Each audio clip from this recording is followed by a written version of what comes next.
আসসালামু আলাইকুম প্রিয় কলিজার ভাই রাফুরা, কেমন আছেন? আমি সাদ্দাম হোসেন, আপনাদের দোয়া আছি ভালো। আপনাদের সামনে নিয়ে আসলাম নতুন একটা ভিডিও।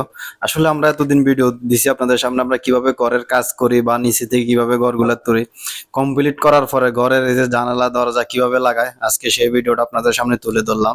দেখেন, আমরা একটা ঘরের কাজ শেষ করছি, মোটামুটি রং টং সব হয়ে গেছে, এখন দরজা জানালা ফিটিং এর কাম চলতে আছে। তো কিভাবে গ্যালাস গুলা ফিটিং করে দরজার, দেখেন আপনাদের সামনে ভিডিওটা তুলে ধরে। দেখেন, এই সম্পূর্ণ গ্যালাস ফিটিং করা হয়ে গেছে বা হইতে আছে উপরে থেকে নিচে পর্যন্ত। আগে ফেরম ফিটিং করে পরে গ্যালাস গুলা ফিটিং করতে আছে। তো কিভাবে ফিটিং করে, ফিটিং করার ভিডিওগুলো আপনাদের সামনে তুলে ধরে। এগুলা ইন্ডিয়ান একটা কোম্পানি নিছে, ইন্ডিয়ান কোম্পানির লোকেরা কাজ করতেছে, ইন্ডিয়ানি পাকিস্তানিরা মিলে এই গ্যালাস গুলা লাগাইতেছে। অনেক দামি দামি গ্যালাস এগুলা, যা বলার বাইরে। অনেক অসাধারণ, অনেক সুন্দর, অনেক শক্তিশালী গ্যালাস গুলা। সম্পূর্ণ দরজা গ্যালাসের। বা আমাদের দেশে আমরা যে থাই ব্যবহার করি, থাই থেকে এগুলো অনেক মজবুত।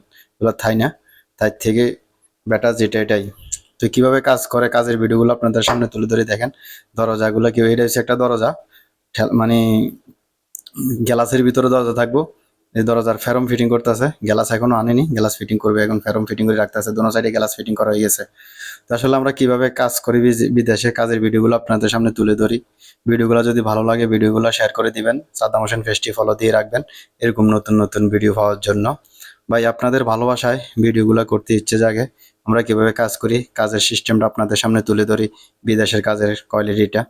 তো সবাই ভালো থাকবেন, সুস্থ থাকবেন। ভিডিওটা কেমন হয়েছে অবশ্যই কমেন্ট করে জানাবেন।